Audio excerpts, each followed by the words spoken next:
frost in those areas where we keep the clear skies. Staying damp in the northeast of England, eastern Scotland, but drier elsewhere, and a little milder for western Scotland and Northern Ireland as we start off Friday, but generally a cold start for many. Now, through Friday, we're going to see the rain eventually peter out across northeastern parts of the UK. Another area of rain approaches the northwest of Scotland, but elsewhere, plenty of fine weather, staying dry for the most part. And an increased easterly breeze through the weekend will bring a reduction in fog, but it also brings some colder air.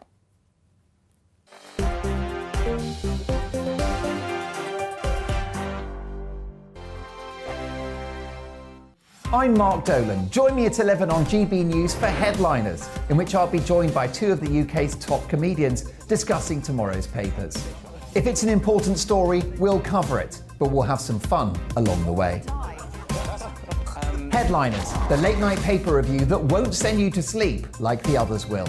7 nights a week at 11 p.m. on GB News.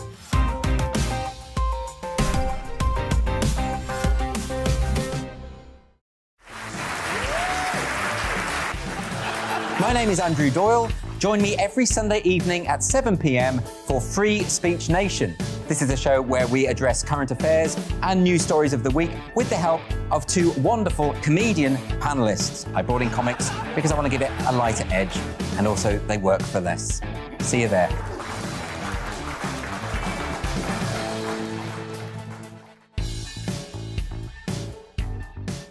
Hello, I'm Michelle Dewberry and you can join me every weekday 6 till 7 on Jubes and Kerr. Me and my panel will get stuck right into the day's events, and I can tell you, in fact, I can warn you, expect some robust debate, some strong opinions and perspectives from both sides of the fence. It's about you at home as well. I love to read out all of your comments, or at least as many as I can. So join me, Michelle Dewberry, Monday to Friday, 6 till 7 on Jubes and Kerr. I'm Mark White. As GB News Home and Security Editor, I cover those key issues that are so important to you. Our authorities, our communities doing all they can to combat violent crime. With the public services under unbearable strain, why are we still failing to control our borders? Defence, the first priority of any government, has been continually hollowed out. Can we trust our politicians to protect the armed forces? Join me, Mark White, on GB News.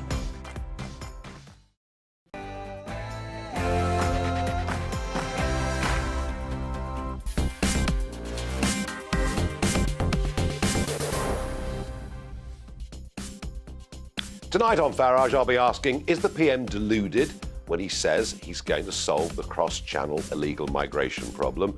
We'll go to Matt Letizia after England's win and ask, is it coming home? I'll talk to two West Country fishermen about the extent to which they're being persecuted by British authorities. And joining me on Talking Pint, Steve Norris, former MP, mayoral candidate for London, and a man with a lot to say about Sadiq Khan. All of that coming up in just a moment. But first, let's get the news with Tatiana Sanchez.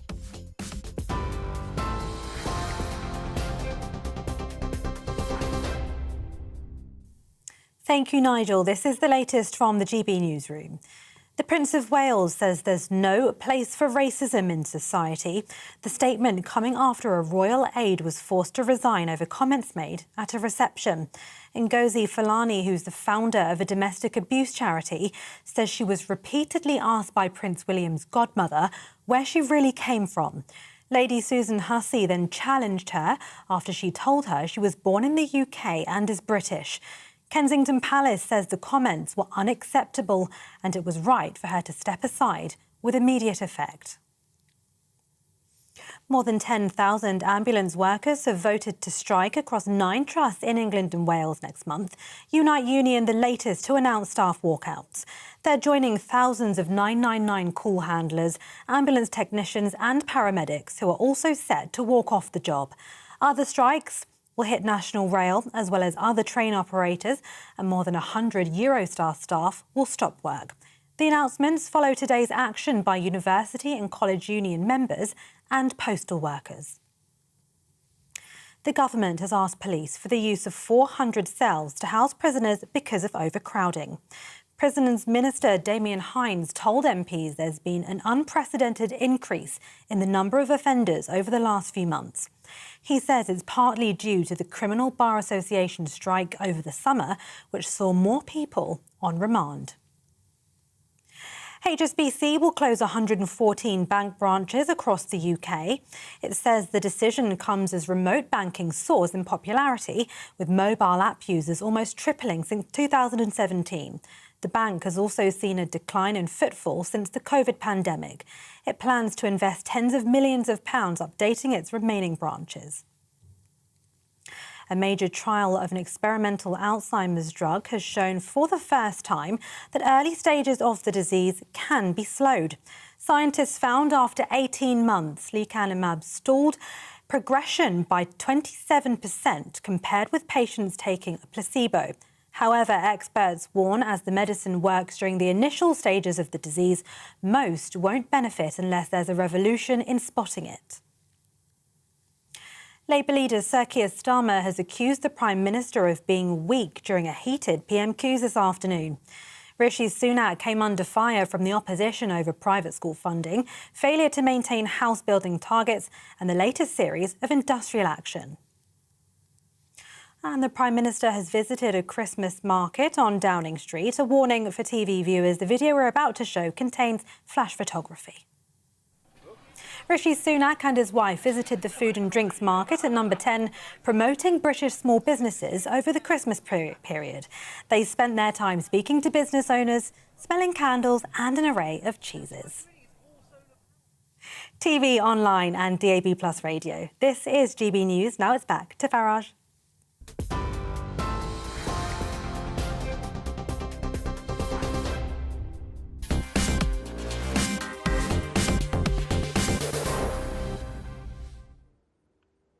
Good evening. Well, let's bring you up to speed, shall we? On Monday, 430 people crossed the English Channel.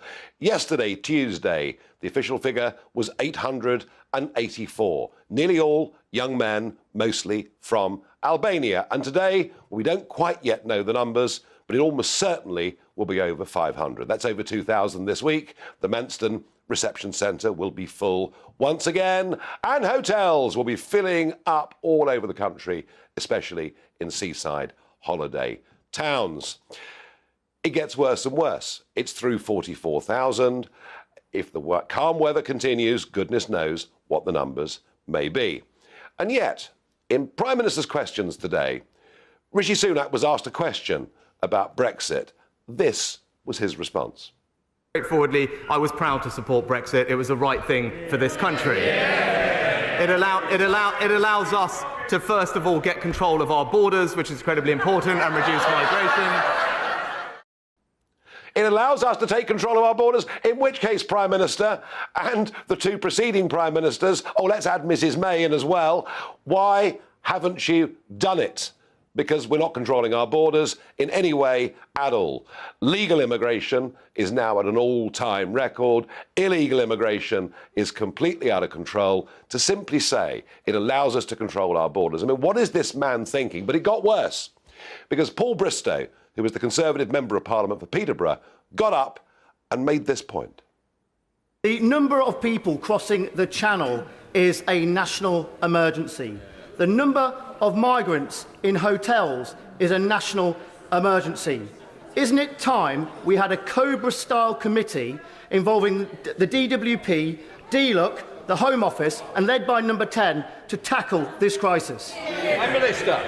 Well, Mr. Speaker, I share my honourable friend's frustration, and I want to reassure him that we will do whatever it takes to reduce the number of illegal crossings to this country, take any new powers that we need to. I look forward to working with him to ensure we can do that, because this is fundamentally about our sovereignty, Mr. Speaker, and the proper control of our borders. Whilst the Labour Party have tried to oppose every measure we have taken, we will keep going, because we need to make sure that we stop the crossings. No, Prime Minister, Paul Bristow MP isn't just a bit frustrated, He's asking you to declare an emergency. That was simply brushed aside. And then the PM says, we will do whatever it takes. He must be deluded. He will not do whatever it takes. It will need redefining the 1951 definition of a refugee, designed in an age when people might be murdered if they weren't given refugee status, not given for huge numbers of people who are basically economic migrants. Number two, it will mean us leaving the European Convention on Human Rights, amending the Human Rights Act in this country. Three major big changes that need to be put in place. Otherwise, I promise you folks, nothing is going to change. And I've said it before and I'll say it again, this issue alone will bring down the Conservative Party at the next election. And yet, he stands there, as have previous Home Secretaries and Prime Ministers, promising us they will do whatever they need to do. I think he is deluded. He's kidding himself that somehow it's going to be sorted out when he hasn't got the resolve to do it. Do you agree with me? Is he deluded? Farage at gbnews.uk.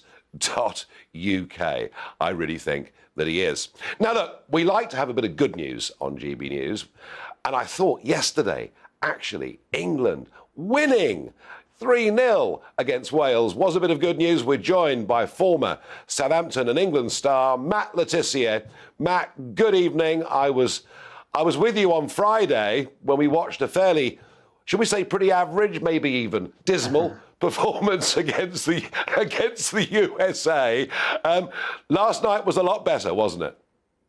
It was a lot better. Unfortunately, I don't think the opposition were up to much, quite frankly. I've been pretty disappointed with the Welsh performances in this tournament, as I'm sure many of their fans are. So, yes, it was a very good win. I don't think they were given a particularly great game, but we have to take the positives. And the second half especially, I thought, was very, very good from the England side. And it could have been a lot more. There were a couple of other chances that probably should have been put in, and it could have been 4 or 5-0.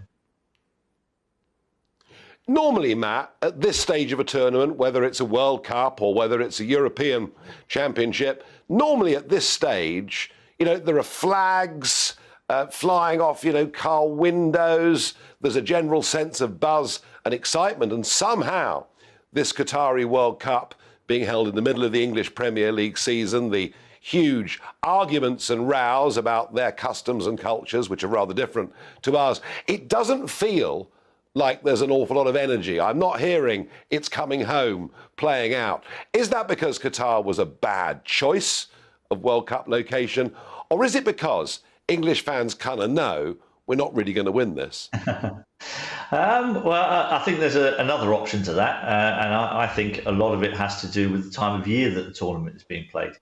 We've spent many decades watching World Cups with the sun shining and everybody in a nice mood. And yet in the middle of winter, when the nights are drawing in, the temperatures are dropping rapidly, it doesn't put everybody in the right frame of mind, I don't think. And I think that's one of the reasons why we've seen a lack of flags and perhaps a lack of big events that are taking place that where people will go and sit in their hundreds and thousands and watch the game.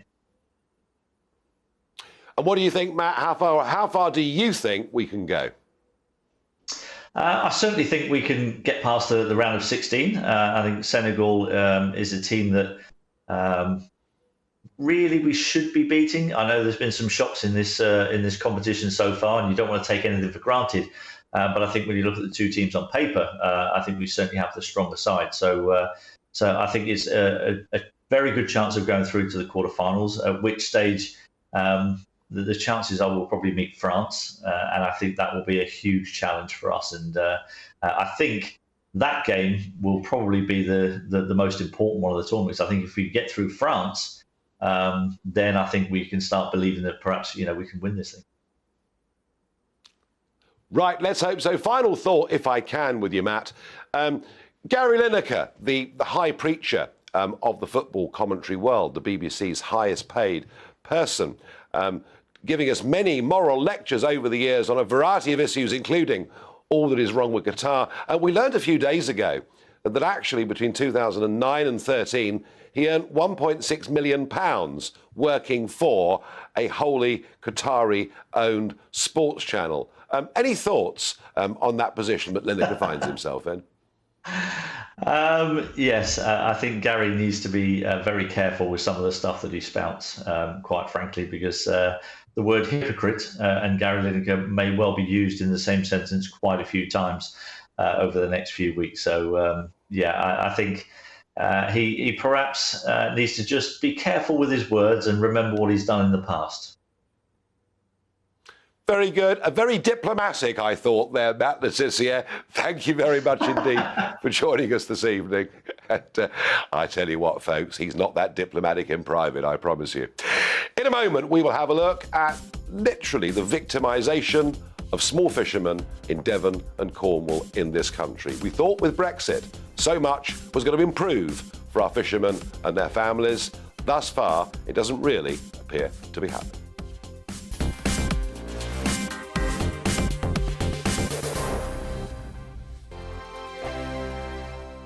Monday to Thursday, 9 p.m. till 11 p.m. Join me, Dan Wootton. I'll bring you the sharpest takes and hottest debates. And it's about standards and public life. No, I'll tell you what's hypocrisy, Narendra. I guarantee you there'll be no spin. We believe in the UK. No bias, no censorship. It just doesn't make sense to me. He wasn't doing his job as Chancellor. And no reason to go to bed. So I guess they've always been quite woke. That's Dan Wootton tonight on TV, radio and online. Monday to Thursday from 9 p.m. till 11 p.m. on GB News. Every morning from 6 o'clock, we'll wake you up with GB News Breakfast with all the stories you didn't know from the night before. So whether it's serious news, entertainment, or your own views from all over our great nation, we're here to kick off your day with a smile. The national media should be reflecting and reporting what's happening here. You will notice the northwestern accents. Whether you're with us on TV, radio, or online, every morning, it's breakfast from 6 a.m. Hope you can join us. Hello there, it's Eamon Holmes here from Breakfast on GB News. We're not just on your television and your screens, you know. We're on DAB plus digital radio, so you can listen to your favourite shows on the move. If you've not yet listened to GB News Radio, it's very simple. We're on your radio player and TuneIn apps, on your smart speaker, phone or tablet, or online at gbnews.uk. Take us with you wherever you go. GB News Radio. You never have to miss a moment of the People's Channel. Join me every Sunday at 6 p.m. for Gloria Meets. In exclusive interviews, I'll be finding out who our politicians really are and what they really think. I think I've seen probably quite enough of Matt Hancock to last me a lifetime. I'll also be getting to know you better, travelling to find out what you think about the politicians who are fighting for your vote. They've got to get this country back on track. Join me every Sunday at 6 p.m. only on GB News, on TV, radio and online.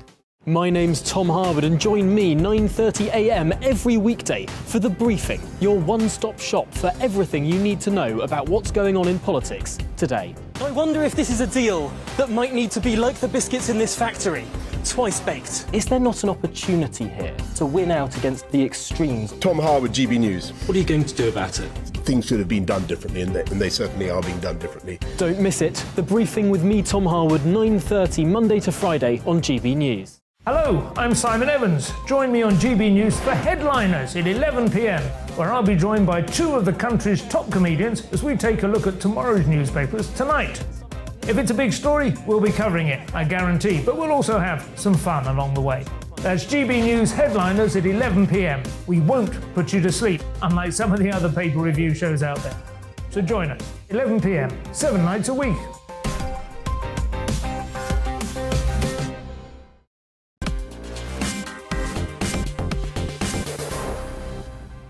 Well, I asked you, what do you think? Is Rishi Sunak deluded when he says he's going to stop the boats crossing the English Channel? I really honestly think he is. Jane says, they're all deluded. Every single party is deluded. None of them live in the real world. You only have to look at the situation that we're in to see that. Pippa says, he doesn't rate that highly, Nigel. Ignorant of anything, not enclosed in his little bubble. Well, not much support for Rishi Sunak coming in on the illegal migration problem, but that perhaps is not a great surprise. But one here that I found interesting. Maria made this comment. Utterly clueless. Can you imagine Sunak chatting on the beach or on the harbour wall to fishermen? No, of course not, as he's not in touch in a way with folks that Boris was. Well, joining me are two British fishermen. We've got Jack Baker from Devon, we've got Alan Fairless from Cornwall. Brexit, the Brexit debate, you know, I said for years the real prize was to get back our territorial waters. The minimum was 12 miles around the British coast that would, you know, be there for you guys and for us. It didn't happen. Your industry voted about 90% in favour of Brexit. Alan, tell me, you know, 6 years on from the vote, is there any benefit yet for fishing? No, none at all. That bad? No, absolutely none. Gosh, that's depressing. Jack? We haven't seen anything at all. No, it's just as bad, or it's not worse.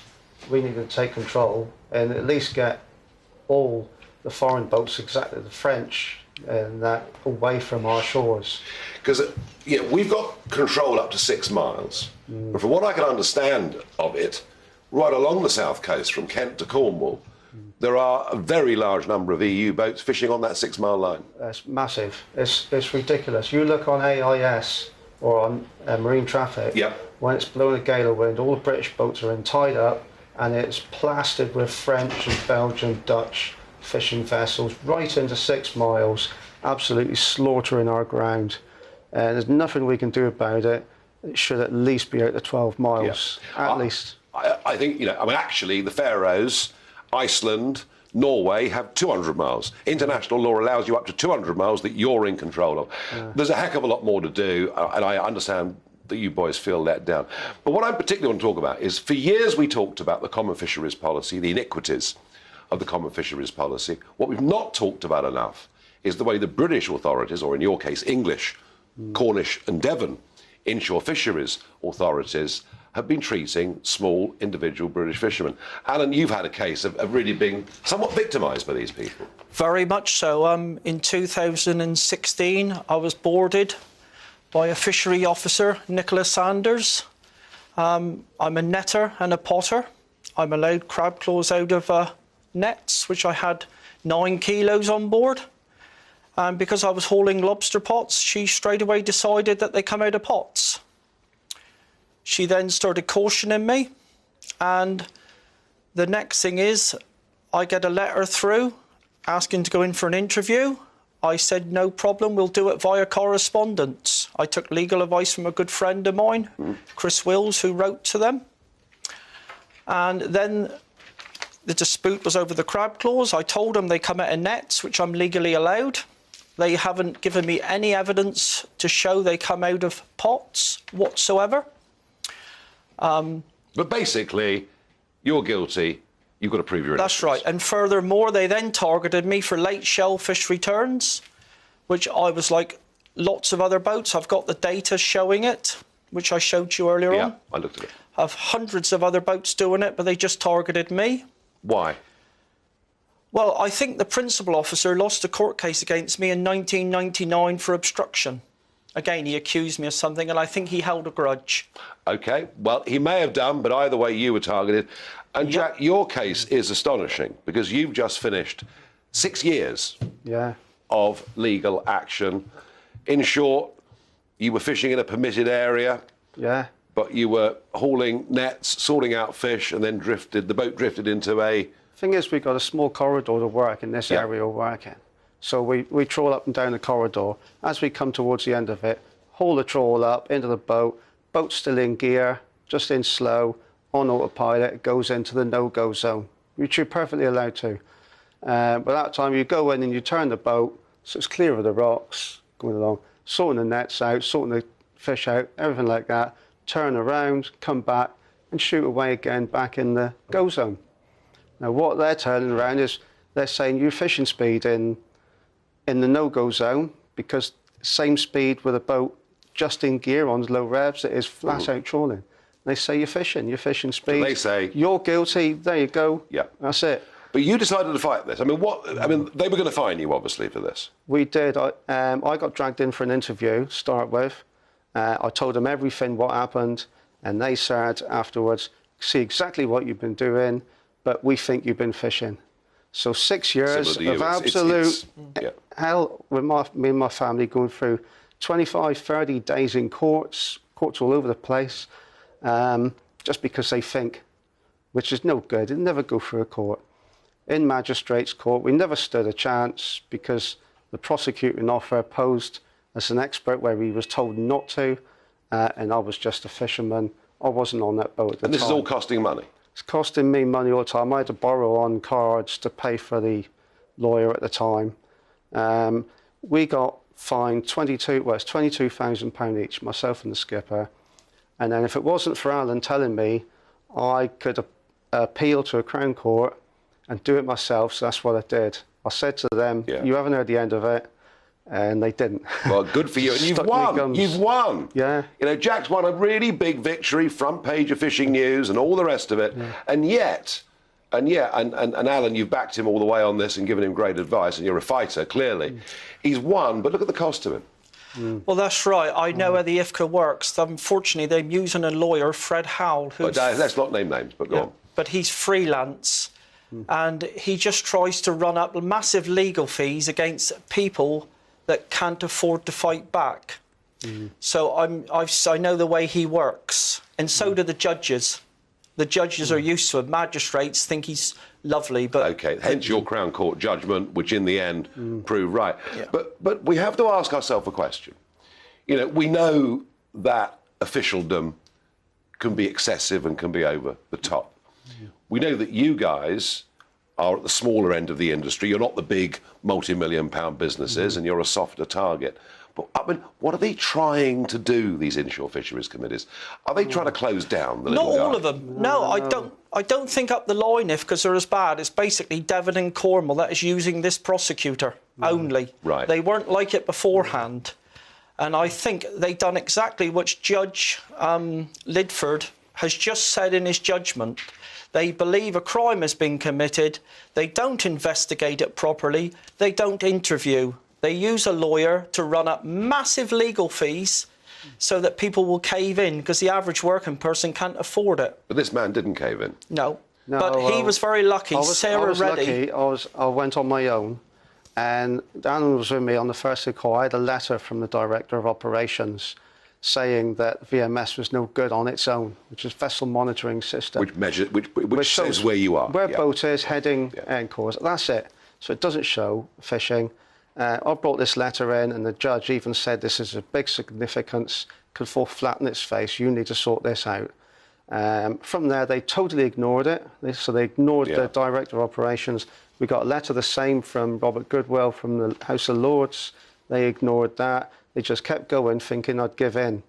I had a lot of help from Sarah Reddy, the lawyer. Yes. And she got hold of Peter Telford, which helped us immensely as well, knew exactly what he was doing. No, I mean, you do need some friends. When you're David against Goliath, you do need some friends with you, and you clearly had them. He was a retired judge, and he came out of retirement to do this. Jack, it's a fantastic win. It's a fantastic win, but you've been through a lot. You've missed out. It's cost you money. You've missed out on days at sea. You've had how many days in court? I would say 25 to 30. That's 3-4 different courts as well. It was all over the place. How are we going to fix this, boys? What's the solution? I mean, are your local MPs standing up for you, fighting? She does do a reasonable bit, yes. Okay. She's very good. OK. I'd like to see a change at the top. What you need at the top of IFCA is to get rid of that top management. You need someone in charge which has got a lot of respect from the fishermen and have got a lot... be in touch with them and that. Lay down rules, but be fair and square. Common sense. But this one we've got at the moment, it's just hell-bent on confrontation. But we do have fisheries ministers. We do have, in that building, just over there behind us right now, we do have a government. We have a minister who is accountable, who has to occasionally go into the House of Commons, answer questions about fisheries. I mean, surely your MPs... particularly in the West Country, should be asking these questions. She couldn't do much because it was a live case at the time. So when it's subject to say it's in court, I get that. But see, the thing is, you know, it's very easy to say what's wrong with the world. But what we need to try and do is find some better way forward. Well, me and Chris Wills, a friend of mine, we both went to our MP, Steve Double, back in 2016. We drawed all this to his attention. and quite honestly, it was just a waste of time. Nothing come of it. All right, well, Steve Double, you've got an open invitation to come on to this programme and talk about this. You know, you've got one of your constituents, one who's not, but there's a huge amount of passion. I told him all this was going on. Yeah, So did Chris Wills. Something needs to be done, and thank you for travelling up from the West Country to join me today. We've met before, and I've followed this saga that you've been on. Well, hopefully something will be done about it. Well, that's what we need. They've got to stop prosecuting fishermen on VMS positions only. I couldn't agree more. They've been just doing it for money. I couldn't agree more. Final word to Alan. Well, on my issue, I still keep asking the Cornwall IFCA. I took legal advice from Peter Talford, retired judge. We wrote to the Cornwall 15 months ago and we asked them for the evidence, which they have not come up with, because you've got to have evidence to issue a financial administration penalty. They've not come up with the evidence. We asked, where do you appeal it? Where do you get it reviewed? To the Chief Fishery Officer. And all Sam Davis has done is give it to another enforcement officer that writes back saying, take legal advice. And what I want to know to this day is, where do I get it reviewed? All right. Because she's trying to ignore it. No, there are open questions here, but well done on a big victory. I know it's been hard, I know it's cost, you know, health-wise and money-wise, it's been tough. So it's sort of, folks, a good story. It's sort of a good story, but you know what? There's way too much victimisation going on British fishermen. Brexit was the chance to make these things better, and we mustn't give up on it. In a moment, I'll be joined by Sir John Hayes MP. I'm going to ask him, why is legal immigration as high as it is? And is he as happy as his own government appears to be?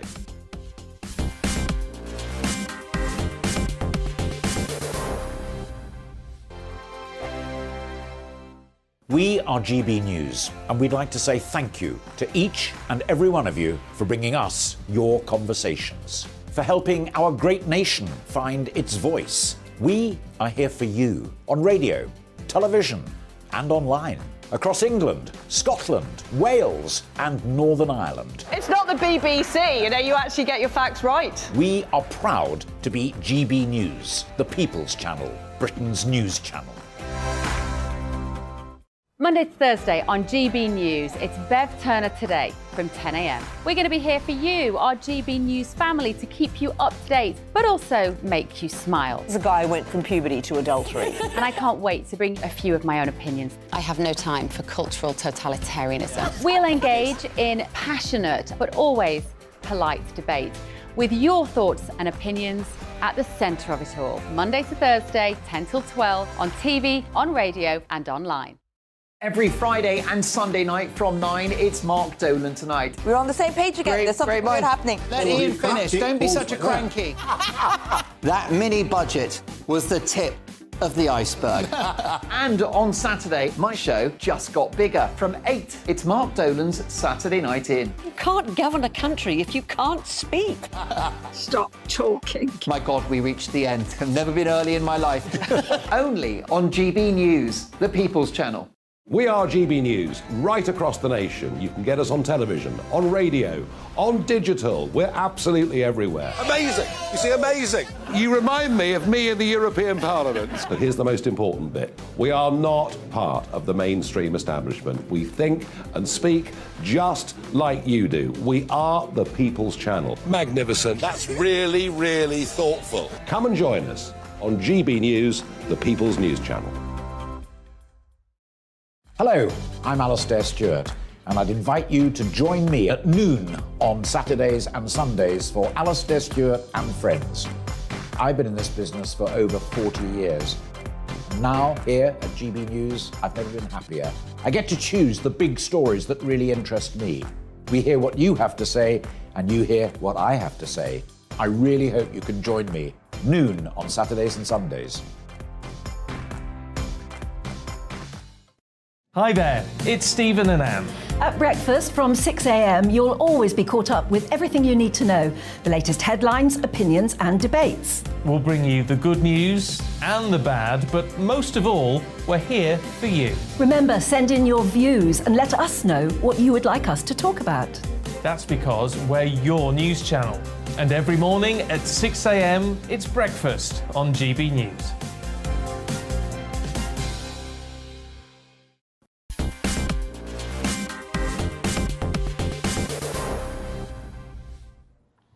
And this issue of cross-channel boats that I was talking about at the top of the programme, this is one that is driving people potty, and in particular, Conservative supporters and voters. And I've got so many comments coming in, and none of them are complimentary.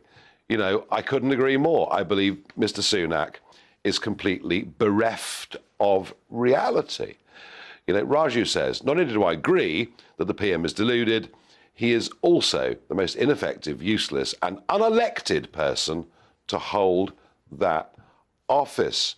You know, Ray says, not only is this Prime Minister delusional on this issue, but he and Hunt are holding positions against the wishes of the Conservative Party. And that feeling is coming out again and again. Now, if we were talking about the macroeconomy, about big economics, I'd get different answers.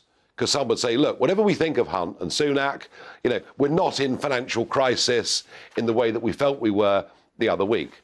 But I'm talking very specifically about this delusional idea that somehow it's all going to be great, it's all going to sort itself out, and the cross-channel crisis will end. It won't. It is going to get worse.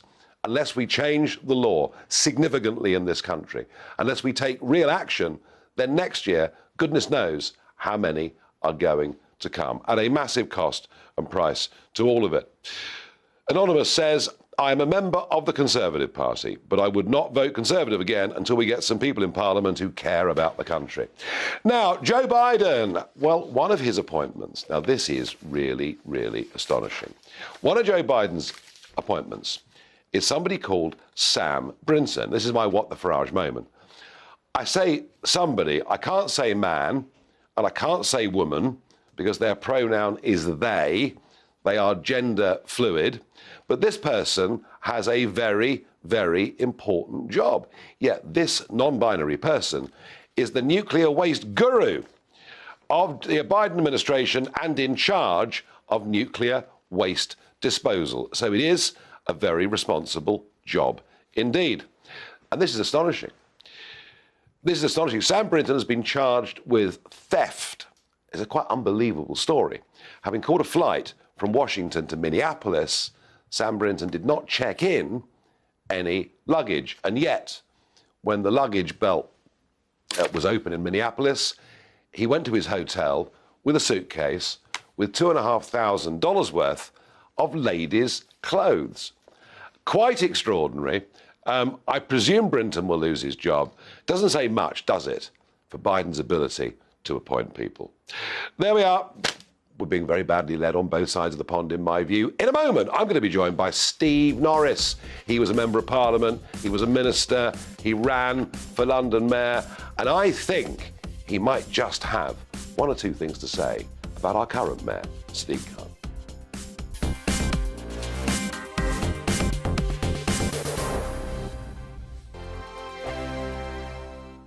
Monday to Thursday nights on GB News. At 6, it's Dubes & Co. 7 o'clock, Farage.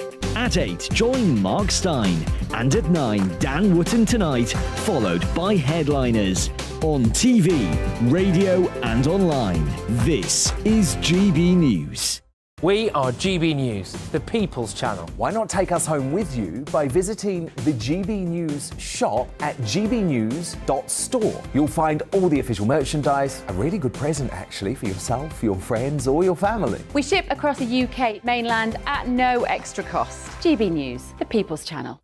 Hello, I'm Esther McVeigh. And I'm Philip Davis. Whether you're watching or listening on TV, online or on radio, we handpick the latest stories, debates and expert opinions for your weekend. So whether that's politics, news or showbiz, we've got it covered. Join us every Saturday morning at 10 o'clock on GB News. Join my show Farage, 7 p.m. till 8 p.m. Monday through Thursday. And there you will get opinion, analysis, debate, and I'll cover stories that nobody else dares to touch. You've been cancelled. Join the club. Oh, my goodness me. And then for the last 15 minutes, talking pints. We're over a drink. We have a civilised conversation with someone. We very often disagree, but we do it in a grown-up way. Come and join me on Farage. Hello, I'm Michelle Dewberry, and you can join me every weekday 6 till 7 on Jubes and Kerr. Me and my panel will get stuck right into the day's events, and I can tell you, in fact, I can warn you, expect some robust debate, some strong opinions and perspectives from both sides of the fence. It's about you at home as well. I love to read out all of your comments, or at least as many as I can. So join me, Michelle Dewberry, Monday to Friday, 6 till 7 on Jubes and Kerr. Hello there, it's Eamon Holmes here from Breakfast on GB News. We're not just on your television and your screens, you know. We're on DAB plus digital radio, so you can listen to your favourite shows on the move. If you've not yet listened to GB News Radio, it's very simple. We're on your radio player and TuneIn apps, on your smart speaker, phone or tablet, or online at gbnews.uk. Take us with you wherever you go. GB News Radio. You never have to miss a moment of the People's Channel. I'm Mark White. As GB News Home and Security Editor, I cover those key issues that are so important to you. Our authorities, our communities doing all they can to combat violent crime. With the public services under unbearable strain, why are we still failing to control our borders? Defence, the first priority of any government, has been continually hollowed out. Can we trust our politicians to protect the armed forces? Join me, Mark White, on GB News.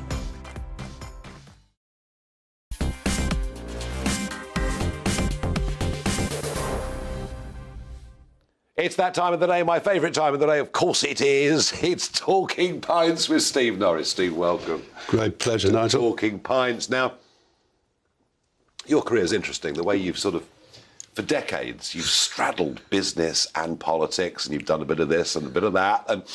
And it interests me because there aren't many people on the front benches in that building over there behind us at the moment with any business experience at all. Is Parliament worse for that? Yes, it is. It genuinely is. I mean, the average age is lower. People have less experience of life as a result, whether in business or in public service or in charitable work, whatever.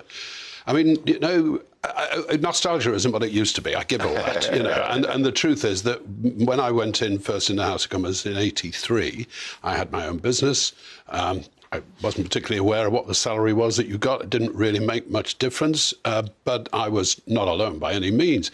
I served with people who'd served in the war, distinguished records, people who built big businesses, people like Peter Walker, you know, and many others, Michael Heseltine and so on, who, you know, these were very successful people.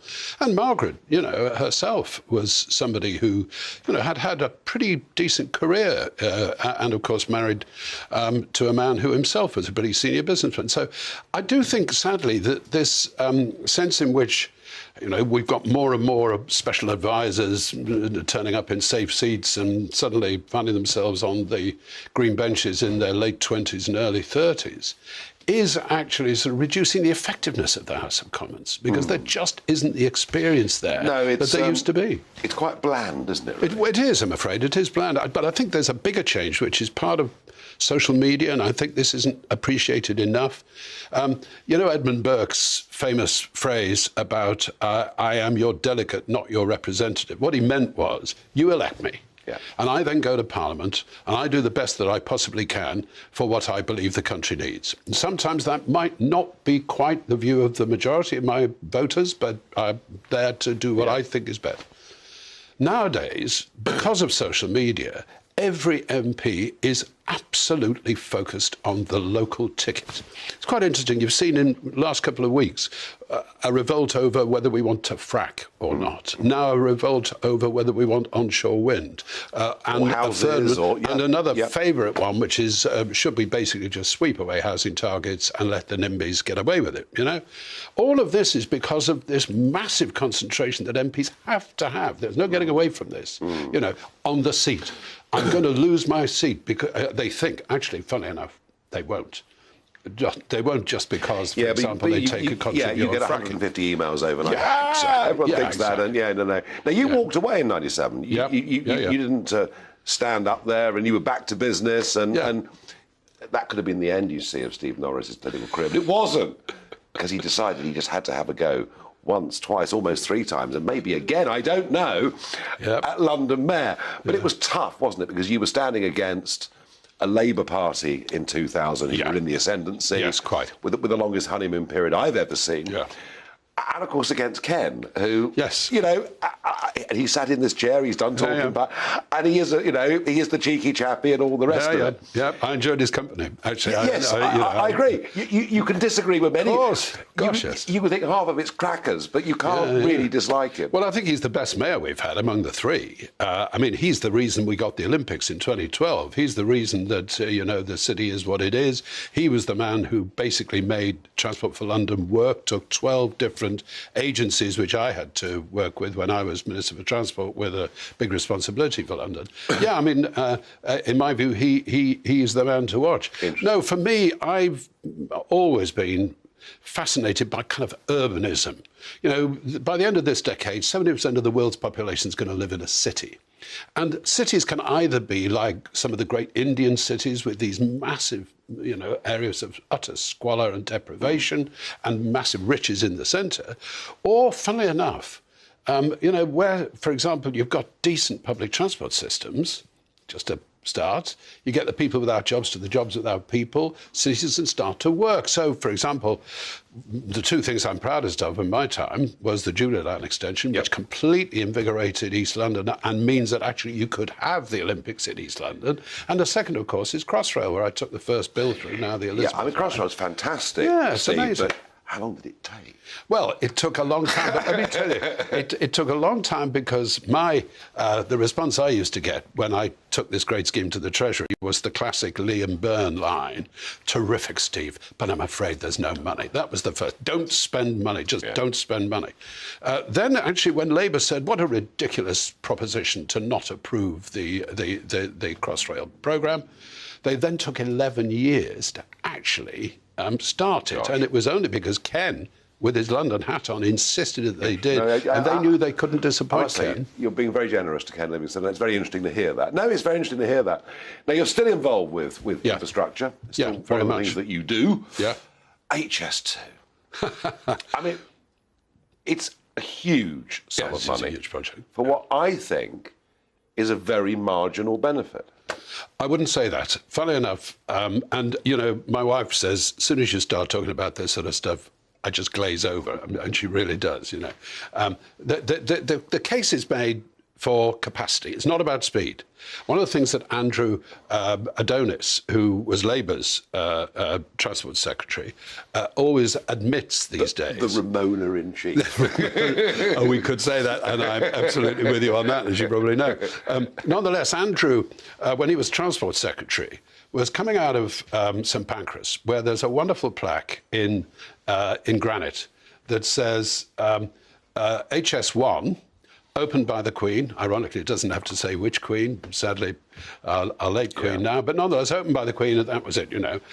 And Andrew said, you know, I wanted there to be a kind of network of high-speed rail, like there is in the rest of Europe. And if I may say so, I've seen you holding a big banner that said we should have a network of high-speed rail, because I remember seeing it. No. Oh, we'll go there, but, you know. No. I've travelled all over Europe on high speed. But remember, the geography is different. Yes, of course. Entirely different. And you can go from Euston right into Manchester Piccadilly to the heart of the business district. I think it's 2 hours, 7 minutes. Yeah, that's right. So, but I just wonder whether we should. So it's not speed. It's not speed. That's the point. It's capacity. And what you do. Yes, I get that. Yeah. But surely couldn't we extend the length of the trains, the stations? I worry, Steve, it's going to cost 150 billion quid to get to Manchester 20 minutes more quickly. No, that is a wonderful line, but it's not the reality. Funny enough, the bigger issue. I mean, I'm basically a long-term supporter of London, Birmingham, Manchester. I was never a supporter of Birmingham to Leeds, and I said it to successive transport secretaries and indeed chief executives of HS2, and I'm very glad that finally the penny's dropped and it's not going to happen. That's saving an absolute shed-load of money, into billions. No, I think it's about capacity. It frees up traffic on what's called the West Coast Main Line. That means we can put more freight on rail, which is really important. We get more decent stopping services up the line. And, of course, what it also means is that we can then link into Northern Powerhouse Rail. There's a train operating franchise But the time this will all be built. The Trans-Pennine Express, and it takes an hour. to go 40 miles. This is That's not my going to be 2036 before this is Oh, all hey, look, I'll probably be dead. I'm certainly. I mean, I'll you only know. be getting on with my Zimmer frame. Well, I don't think I really agree with you on that. But I'll tell you what interests me. You've very much been on the sort of socially liberal wing of the Conservative Party. But interestingly, you were a bit of a fan of a friend of mine, Rudy Giuliani. Yeah. And what he did, what he and Bill Bratton, the cop, did in New York, the broken windows theory. Yeah. When you look at crime in London today, it is disturbing, isn't it? It's very disturbing. Ironically, in 2000, we had a problem with crime. And, you know, I remember one of our slogans was, if New York's mayor can cut crime, why can't London's? And because I did feel that, I knew that was what Londoners cared about at the time.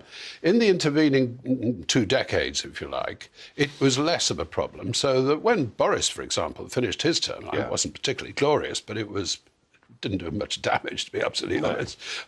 Crime was at a reasonably satisfactory levels. It wasn't heading the local news every night. Now it is, with a mayor who, you know, sort of trumpets his, you know, great sort of concern about this issue, but does absolutely nothing positive about it apart from picking on Cressida Dick and firing her. Yeah. Now, you know, if you heard what, you know, what's he called, what Tom Windsor's job, I forget what his job title is, but he's the man who actually, if you like, regulates police activity. He has been scathing about the way Khan acted in that case. And I'm sorry to say, as far as I'm concerned, Khan has literally nothing to be proud of in terms of the record of violence, particularly black-on-black violence among young black men. You know, I chair a charity down the Old Kent Road, one of the most deprived parts of London, where we get young people off the street. We do it by, we offer them basketball and table tennis and general kind of support. Get over 4,000 visits a month to this place. Good. And I've always thought, you know, if you want to do something about crime, then why don't you start by doing a lot more for the young people of this city who so often are left standing on street corners thinking about... Maybe you've got this all wrong, Steve. You see, real crime, now over there's the embankment. Yeah.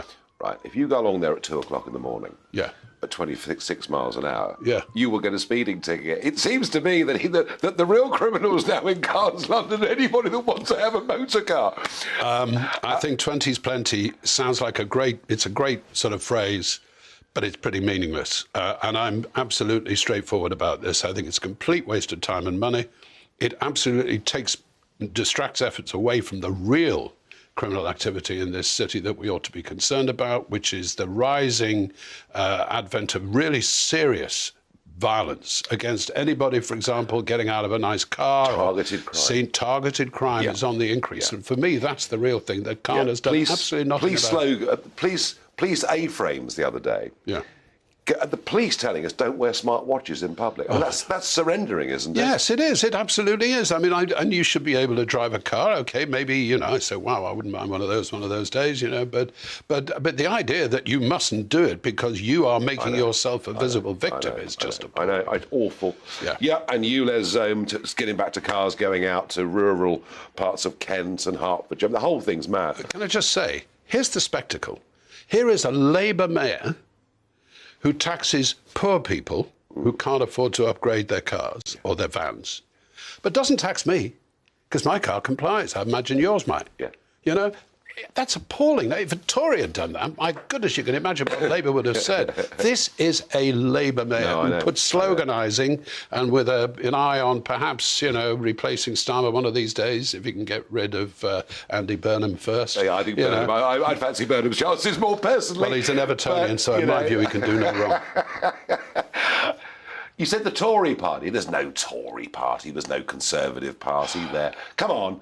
They are high tax, they are big state, they are almost unlimited immigration, they have launched a war on small business. I mean, when you went into that House of Commons in 1983, the Conservative Party was the very opposite to every single one of those things. They've gone, haven't they? No, I don't think they've gone, but I think if they carry on as they are, then there's every chance that they will be gone. There'll be a rump. They'll do what happened to the Liberal Party in 1918. That'll be the end of it. No, I think the truth is that what Jeremy Hunt is doing with Rishi Sunak's support is recognising that these are absolutely unique times And that, unfortunately, thanks to the Truss Kwarteng budget and the way it was actioned and the lack of rolling the pitch and the lack of understanding of what was actually at stake here, we're now being forced to do things, which ironically the markets do approve of. I mean, you know, the sterling is now much better off than it was even before Kwasi And would stood this save up. the Tories? Well, I think, you know, the irony is that when times are hard, all the evidence is that people prefer the devil they know than the devil they don't. And you look in 18 months, you know, Harold Wilson famously, a week's a long time in politics. I'm probably out on a limb here against maybe even many people in my own party. I know this. But funnily enough, I remember 1992. I knew I was going to win my seat. I had a 20,000 majority. But I also thought we'd lose. And in the event, the reason we didn't, nobody loved us after we'd been in for 13 years and we'd replaced Margaret with John and so on. They liked it because they said, yeah, Tories are boring as hell. But these guys, John Smith's shadow budget, Neil Kinnock, you know, a lot of words. Is there a lot of meaning? Well, it could happen you know, again. because I look at, you know, the Starmer's Labour Party. They've got two big things that they say they do that we're not going to do. One of them is they say, we're going to have a windfall tax. Well, we just shot that fox. Yeah. Right or wrong, we shot it.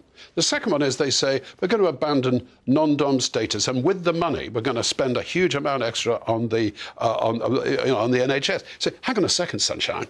When you abandon non-dom status, do you honestly think people are just going to stay here and say, okay, it's crackers. You see, he can't give it up. He loves politics, and he's been a great guest on Talking it's a pleasure. Place. Great to see you. Yeah.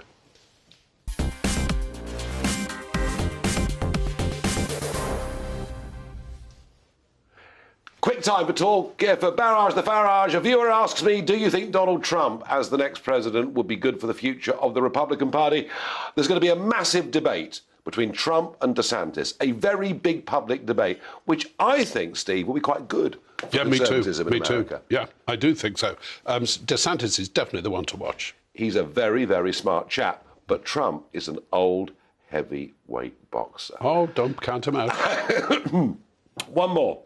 Do you think the protests in Iran now, also in China, could be the start of eventual regime or leadership change in these countries?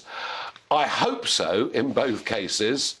I suspect the level of opposition is bigger in Iran than it is in China. Quick thought? Yes, definitely. And sadly, I think they're meant to be far more brutal than they've been already. Yeah, absolutely. Well, it's a theocratic regime. They've been in place for 40 years. Why the hell Obama, the European Union, and every party in the House of Commons seems to think that a deal with Iran is the right thing to do is utterly beyond me. Tomorrow, it's Farage at Large, live from Llandudno on the North Welsh coast with an audience. Back with you tomorrow night at 7 p.m. But now, I'll leave you in the capable hands of Mark Stein. Hello, I'm Aidan McGiven from the Met Office. During the next 24 hours, we're going to move into a new month and a new meteorological season, and it will certainly feel that way with a lot of low cloud, mist, fog, and feeling chilly for many of us. High pressure at the moment to the east of the UK is bringing a lot of settled weather, blocking weather fronts from moving in from the west, although this one across Northern Ireland and Western Scotland has been allowed in. That's been bringing some damp weather to Northern Ireland during the day. The rain reaches Western and Northern Scotland by midnight, and then it starts to spill into the rest of Scotland, the north of England as well, by dawn. Elsewhere across England and Wales, a lot of low cloud, mist, dense fog patches and a frost in places, -2, -3 Celsius for some sheltered spots first thing. So a gloomy and cold start to the day. Poor visibility on the roads first thing, that's something to watch out for, especially for central and southern parts of England and East Wales. The fog will gradually lift into low cloud and skies will brighten for southern parts of England, much of Wales. Scotland and Northern Ireland, meanwhile, stay largely cloudy with outbreaks of rain clearing east through the day.